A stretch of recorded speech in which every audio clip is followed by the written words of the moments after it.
In the first video of this three-part meta series, I explained how the shares could go down from approximately $100 per share to approximately $80 per share. In the second video of this three-part series, I explained why I believe that Meta is worth approximately $150 per share, but I also was very honest and explained to you how it could absolutely be worth $80 per share. In this video, I'm going to explain to you guys how I'm thinking about buying this opportunity, if at all. So that's what we're going to cover in this video. So guys, as you smash that like button, let me run that intro.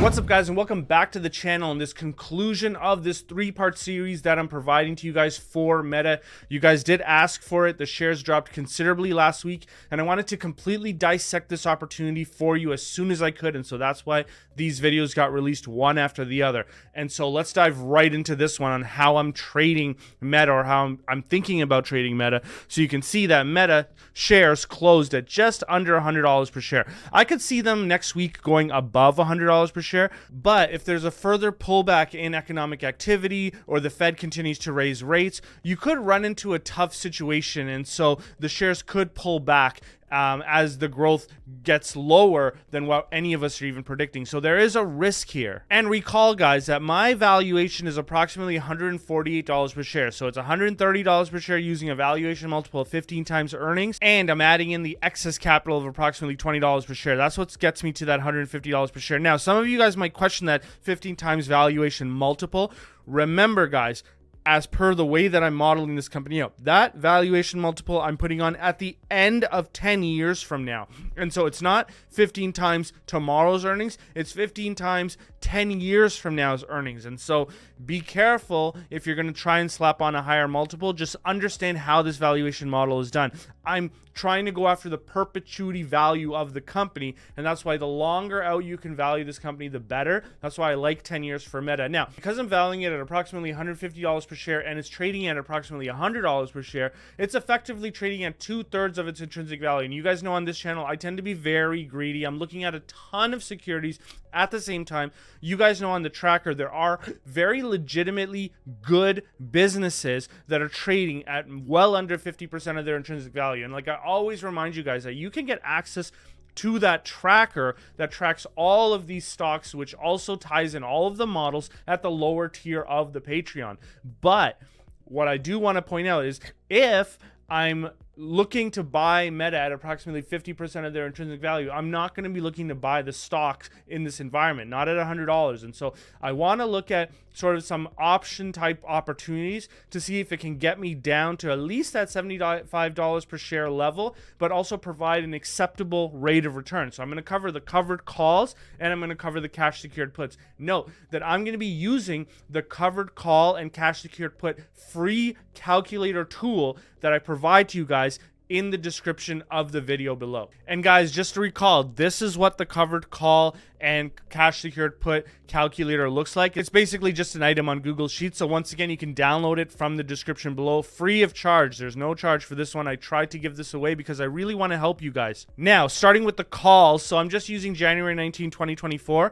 There's three options, right? You want to buy covered calls for higher than the current share price. And so there's $100 covered calls, which is effectively at the current share price. There's $115 covered calls, and then there's $130 covered calls. So with the $100 covered calls, you can see that there's a 20% annualized cash yield. That's that $24.50 per share premium divided by the 100, of course, annualized. There's more days than 365 days till January 19, 2024. That's why the yield is not just 24 divided by 100, which would be 24. It's actually lower because you annualize it, because you're spreading it among more than 365 days. Now, the annualized yield at 21%, that takes into account the capital gain that you'd get as well, because you're buying the shares at 99.20 and then you end up selling them for 100. So that's what that annualized yield is if you are exercised on it. If the shares go backwards, of course, you're not going to get that annualized yield. You'll just be left with a $75 per share cost basis, and then you have to decide whether you're not in a profit or loss position depending on where the shares are trading. If the shares are trading by January 19, 2024 at under $75 per share, you're in a loss position. But, you know, if the shares are trading at $80 per share, then you still netted out a $5 per share profit. Now, moving on to the $115 per share. Now, as you go further out with the strike prices, you're going to notice, of course, that the relationship is such that your cost basis will go higher, your cash yield, which is an annualized cash yield, will go lower, but your total annualized yield will go higher. And the reason for that is because you have to take into account a higher level of capital gain and a lower amount of premium. So of course, with the $115 covered calls, you're getting a 15% cash yield, which of course it makes sense because it's a lower premium than the $24 premium that you get at the $100. You're only getting $18 premiums, and so that makes sense. You get a higher annualized yield at 28% because of course you net that capital gain between $100 and $115, or $99.20 and $115. And of course, your cost basis will be lower because you'll have to subtract 18 from the $99.20, which you're buying the shares at. Now, moving on to the last one at $130. So same relationship holds. So you just get a lower annualized cash yield at 11%. You got a really good annualized yield at 36.5%. And of course, your cost basis is 86. Now, the way that I'm thinking about these is that I'm going to eliminate the bottom two right away because I'm looking for a cost basis under $75 per share. So if I'm going to purchase this security, that $100 is actually not a bad idea. So heads, the shares stay above $100 per share, and I end up making a 21% annualized yield.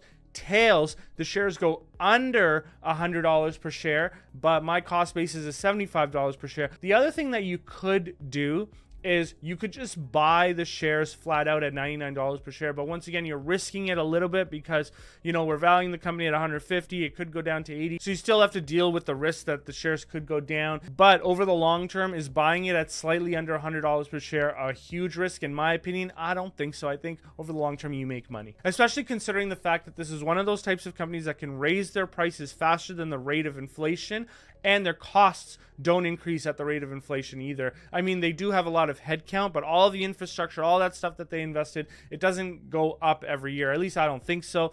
Some of you guys who know more about Meta's operations and their cost structures, opine in the comments. Let me know if that's a true statement that I just made. Now, looking at the cash secured puts, once again, I'm looking for a minimum of a $75 cost basis. And so, you know, I'm being a little bit greedy here. So at the $65 strike price, you're getting a nice 7.5% annualized yield. That's not bad, right? And you have an adjusted cost basis of $59. It's not like totally horrible.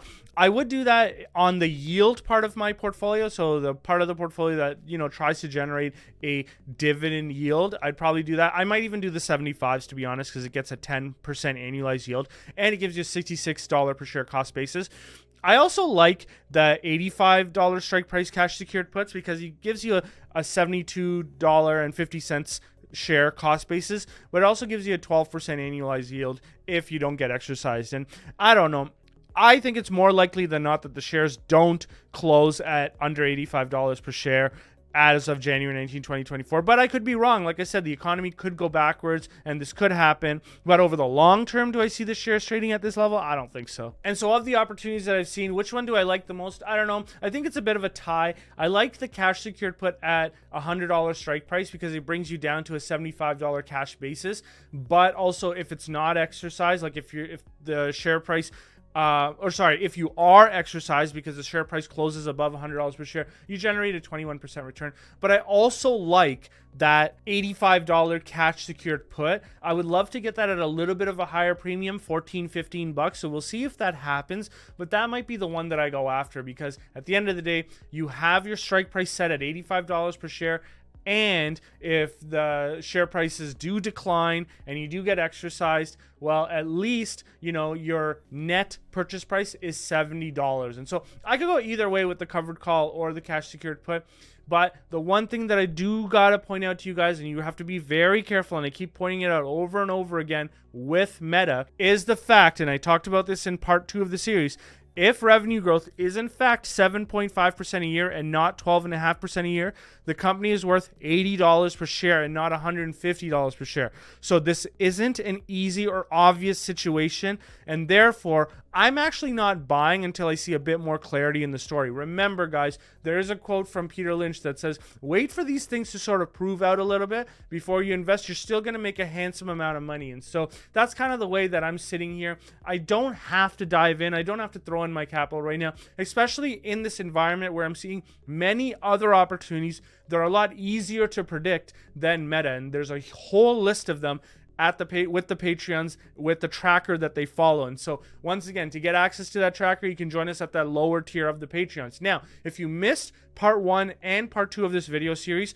part 1 will be linked right here, and part 2 will be linked right here.